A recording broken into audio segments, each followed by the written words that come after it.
Hey, I'm Ben. Generative UX research is next level. It moves us beyond tactical inquiries and toward a more strategic user understanding. It helps us direct the way a company can innovate. Now, all of that means that it can feel challenging or even daunting to start. In this video, Nikki Anderson is going to join me to talk about a portable and flexible question framework that she uses to help answer generative research questions.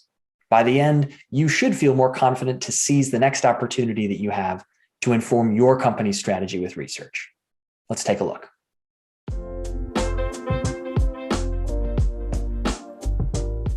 All right, hello, and I'm joined by, as I previewed, Nikki.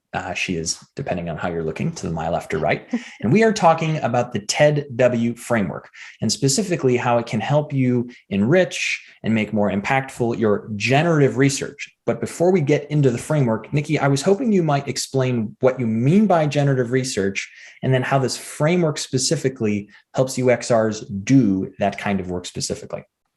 Sure. So generative research is really open-ended research. So what we aim to understand in generative research is who our customers, or even sometimes not customers, let's completely get rid of that, who people are. How are they thinking? What are they thinking about? What are their processes? What are their routines? And this is agnostic of products. So it has really nothing to do with your app, nothing to do with your website, nothing to do with your product. It's more or less looking at concepts and how people think about these concepts. So for instance, if I am working, very commonly I use this example, if I'm working at a travel company, we're a company that sells you tickets to places, to destinations in various ways. So planes, trains, automobiles. So if I'm working at that company, a generative research project would be about how people make decisions to travel, not how people make decisions to use our app.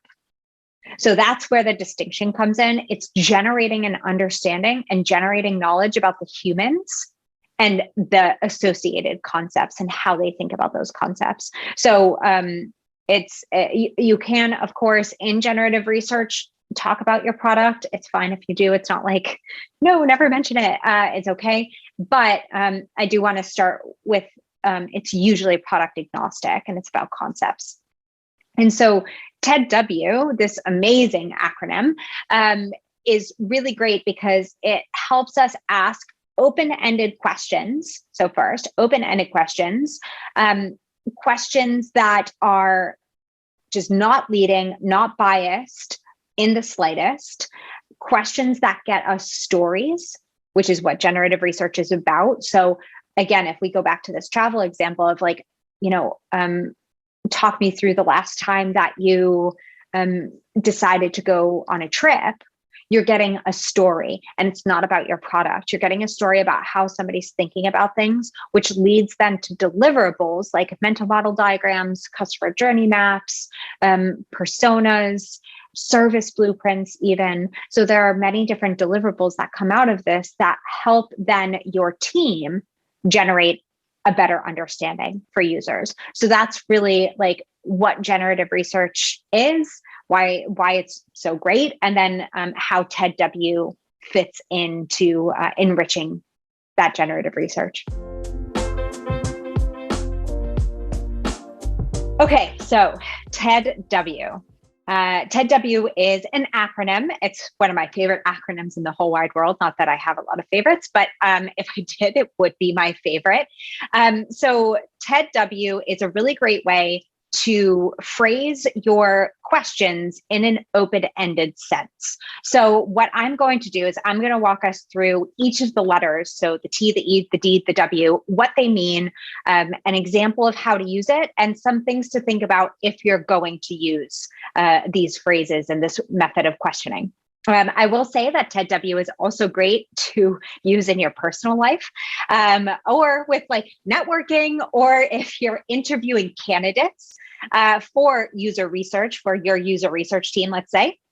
My poor husband listens to me TED W him all the time, and he has learned how to TED W me back. So that's equally as great and frustrating. And then again, like using it for networking, using it for user research interviews with actual participants, and then using it for candidate interviews. So TED W is a really great tool all around. So let's dive into the first part of TED W, which is the T.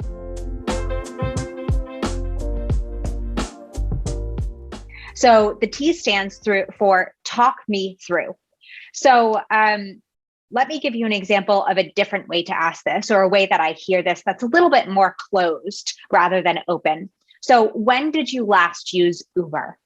That's a question that I hear a lot. So when did you last use this? When did you last do that? And a lot of researchers ask that question. And I'm not here to say that when did you do something or when did you use something last is a bad question, because actually it isn't. It's a pretty open-ended question. However, the problem with asking somebody when they last did something is you will often get what you ask for, which is either, I don't know. So I don't know I actually can't tell you since I live on an island, the last time that I used Uber, or an approximation. So let's say I am living in New York City again, and I used Uber yesterday. When we ask something like, when did you last use Uber? We're not really just asking people for like the date and the time stamp of when they did this. We're asking them to kind of explain what happened, give us like a rundown of their last experience. But when you ask a question like, when did you last do something? You will likely get a rather short and stunted answer. So what we instead are doing when we're using the TED W framework and we're going for this like T, talk me through, we're triggering a moment in somebody's head and we're having them explain to us what happened step by step in that experience. So talk me through the last time that you used Uber right from the start. So you could also even open this up even more. Talk me through your decision to take a car home right from the beginning.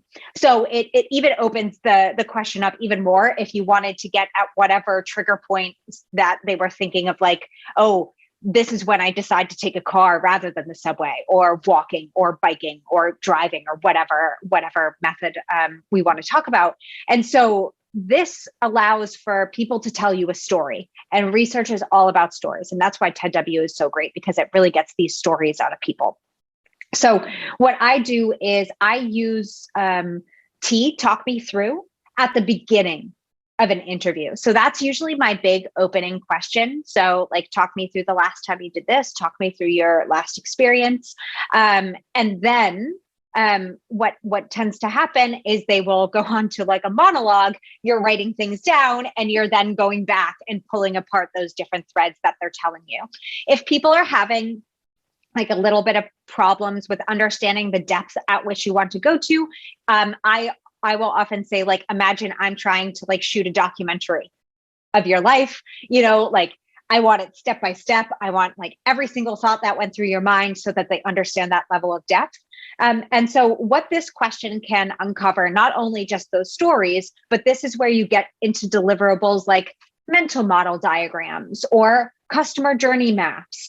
So this is a really great, it could even lead to personas, but it's more routine based, which is why I mentioned mental models and customer journey maps. So it can really lead to those more general and holistic deliverables for your team. So really, really great to kind of use this talk me through. One thing that I will say is it is a big question. It's an intimidating question. So build rapport with your participants beforehand. I always do a warm up where I ask people things like, what's your favorite hobby? What do you like to do in your free time? Have you read anything or listened or watched anything cool? And when they respond to me, I don't just say like, let's say I'm like, what's your favorite hobby? And they say knitting. I'm just not like, okay, cool. Have you read anything interesting? Like I actually ask them like, how did you get into knitting? What are you knitting? Like, what is that like? And that puts them in that mental model to answer questions in an open-ended way and also builds rapport. So if you are thinking about using this, just make sure that you're building that rapport and you're doing that warm-up before you go right into like, talk me through the last time you did something. But after you do that warm-up, you're in a great place to start with a question like this.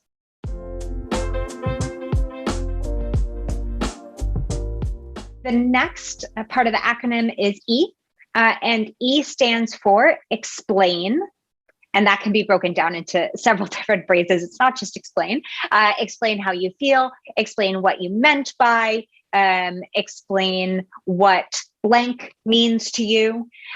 So instead of asking, and this is going to be not controversial, but it goes against some of the advice that I give. And these are just, I just want to stress, these are different levels of how to ask questions. Not every question that you ask needs to be a TED W question. So just putting that out there. So if you ask the question, how do you feel about our customer support? That is a good question. I'm not going to discourage anybody from asking a how question. So how do you feel about customer support? But similar to the T, the talk me through, when you ask somebody, when did you last take an Uber? And they say yesterday. Same thing. How did you feel about our customer support? Fine. Good. Bad. So like what we want to try and avoid, and why I'm telling you, to not ask, how do you feel about something, and to replace it with explain how you feel about something, is because we're looking again for those stories rather than those one-worded answers. That is not to say that if you ask somebody, how do you feel about our customer support, they won't go on and on and on. There's just a higher likelihood that they might respond with a one-worded answer. So that's why we kind of want to every so often pull it back from how do you feel to explain how you feel. Another thing that I will say is TED W in general, and especially this E, explain how you feel, removes leading questions. So instead of asking something, a yes or no leading question like, are you happy with our customer support? You take away the subjectivity, you neutralize your question, and you make it open-ended.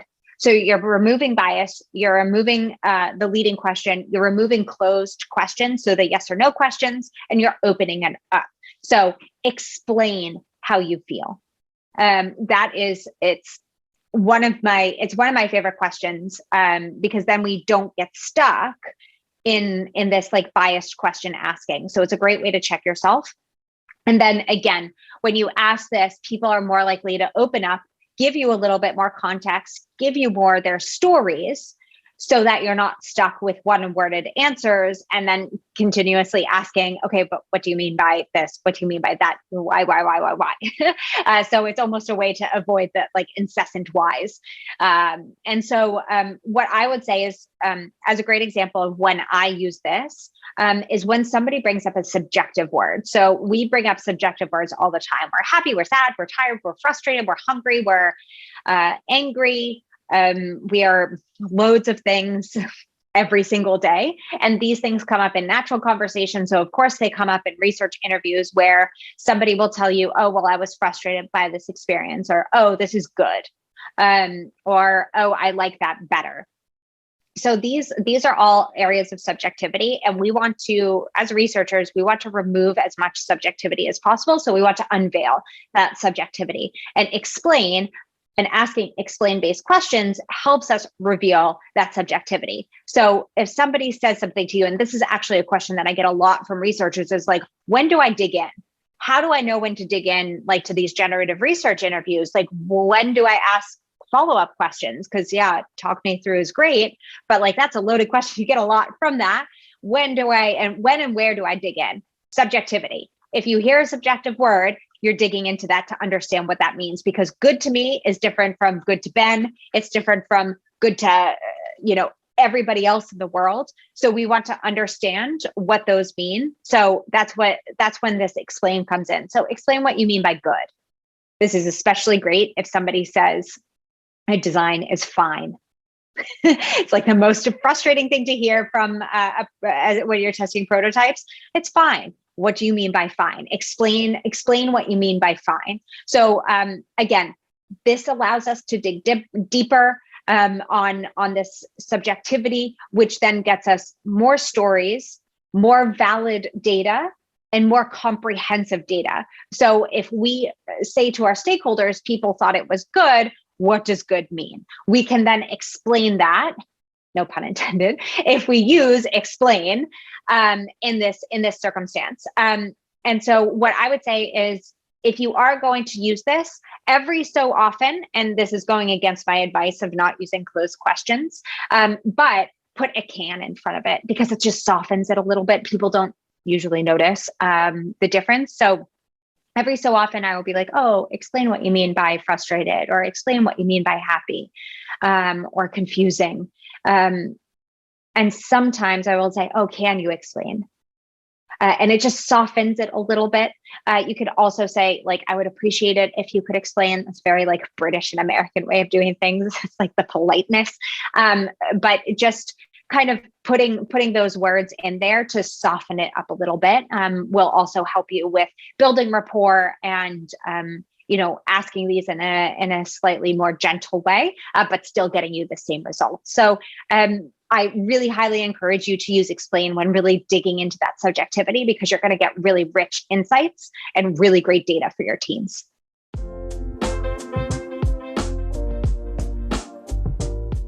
Next, we move to D, which stands for describe. And again, similar to explain, this could be describe how you feel, describe what you meant by, describe what you would do next. Again, this is another way to dig into people's subjectivity. So instead of asking somebody, so this comes up a lot in usability testing, this is where describe kind of shines. Instead of asking somebody the age-old question of what would you do next, you can use describe what you would do next. So it just gives, and I know it sounds like such a small difference, and it really is, but it just gives that much more context to the participant of how they should be giving information to you and the level of depth that they should be going to. So that's why these small changes are really important, because they're context clues for your participants, so that they understand that if they talk for 5 minutes, it's actually not going to annoy you unless you only have 3 minutes left. But if they talk for 5 minutes, it's actually quite great, because you have a level of depth that you wouldn't have gotten to otherwise.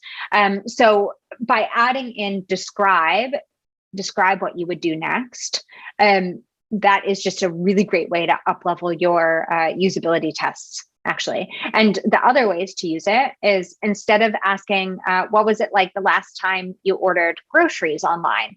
You can say something like, describe the last time you ordered groceries online. And then the difference in that is you have, what was it like the last time you ordered groceries online? It was fine. It was good. Oh, it was frustrating.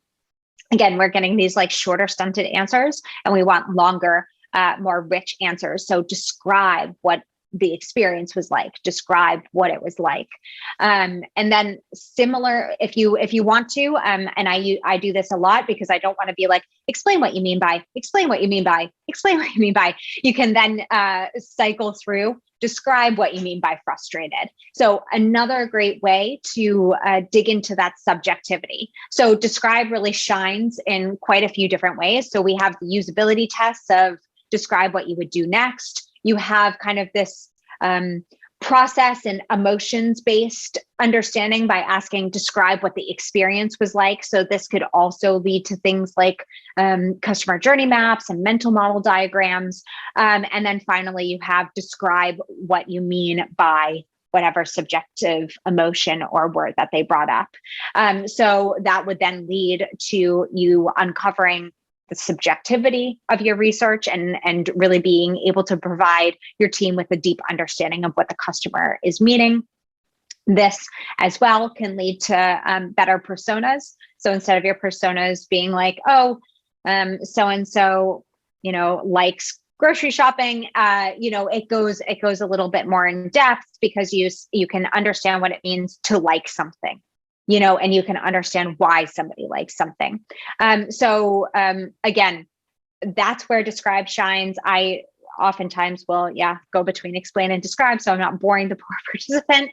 And actually, this is an okay question to just use. You don't really need to soften it, because it's actually softer than explain, because explain can come off sometimes as quite aggressive. So if you want to start with describe, actually, in your questioning of subjectivity, you can start with describe. The only thing that I would say is, if you want to go a little bit deeper, you could ask, describe how you were feeling, starting with whatever, like starting with a particular trigger moment. So, or describe the process that you went through buying a mattress, starting with when you decided to buy a mattress. One caveat actually with describe is that it can lead to slightly closed questions. So describe how satisfied you are with something. We don't want to do that. We want to keep it open-ended. So just make sure that you're taking out that subjectivity, and you're just inserting whatever word the participant said and asking them to describe what that means.